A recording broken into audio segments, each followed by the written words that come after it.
না না, এ ধরনের ডিম থেরাপিতে আমরা বিশ্বাস করি না। এগুলো বিজেপির কেউ করছে না, এগুলো তৃণমূল কংগ্রেসের মধ্যে গোষ্ঠীদ্বন্দ্ব বলে তো আর নেই, এখন আর তৃণমূল কংগ্রেসও নেই, ওটা নির্মূল। কিন্তু অতীতে যারা পায়নি আর যারা পেয়েছে, এই লড়াইটা তাদের মধ্যে। কেউ 10টা রসগোল্লার মধ্যে 9টা খেয়ে নিয়েছে আর 15 জনকে একটা দিয়েছে, তারা ছেড়ে ছেড়ে টুকরো টুকরো করে খেয়েছে, এবার তাদের রাগ আছড়ে পড়ছে। এগুলো কিছু করার নেই। আমি বিশ্বাস করি আমাদের সরকার সঠিক পথে চলছে। আমাদের মুখ্যমন্ত্রী শুভেন্দু অধিকারী অত্যন্ত দৃঢ়তার সঙ্গে, স্বচ্ছতার সঙ্গে এবং দ্রুততার সঙ্গে অন্যায় এবং বিচ্যুতির বিরুদ্ধে ব্যবস্থা নিচ্ছেন। নির্মল ঘোষ, যাকে উড়িষ্যার বালেশ্বর থেকে গ্রেপ্তার করে পুলিশ, আর এই নির্মল ঘোষ গ্রেপ্তার হবার পরে পুলিশের জালে তার সাগরে প্রাক্তন কাউন্সিলর সঞ্জীব মুখোপাধ্যায়। খড়দা থেকে তাকে গ্রেপ্তার করে পুলিশ। রাতেই সঞ্জীব মুখোপাধ্যায়কে নিয়ে আসা হয় খড়দা থানায়।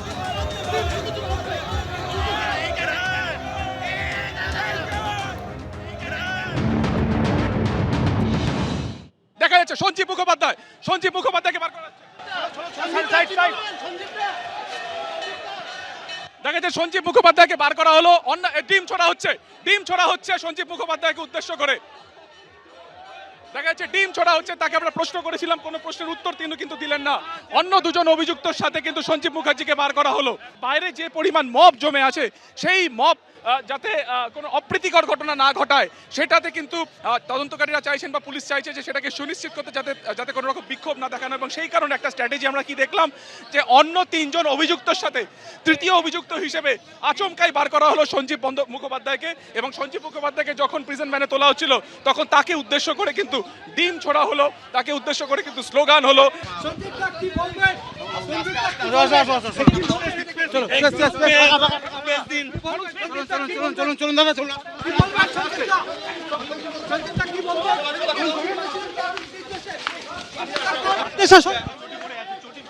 দেখতে পাচ্ছ সঞ্জীব মুখোপাধ্যায়, তাকে একেবারে দৌড় করিয়ে নিয়ে যাওয়া হচ্ছে কোর্ট লকআপে। সঞ্জীব মুখোপাধ্যায়, যাকে লক্ষ্য করে কাদা ছোড়া হয়েছে, ডিম ছোড়া হয়েছে। যেটা জানা যাচ্ছে, পুলিশের পক্ষ থেকে 14 দিনের হেফাজতে চেয়ে আবেদন জানানো হবে।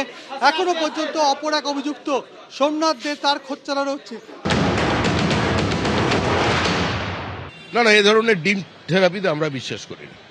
এগুলো বিজেপির কেউ করছে না, এগুলো তৃণমূল কংগ্রেসের মধ্যে গোষ্ঠীদ্বন্দ্ব বলে তো আর নেই, এখন আর তৃণমূল কংগ্রেসও নেই, ওটা নির্মূল। কিন্তু অতীতে যারা পায়নি আর যারা পেয়েছে, এই লড়াইটা তাদের মধ্যে।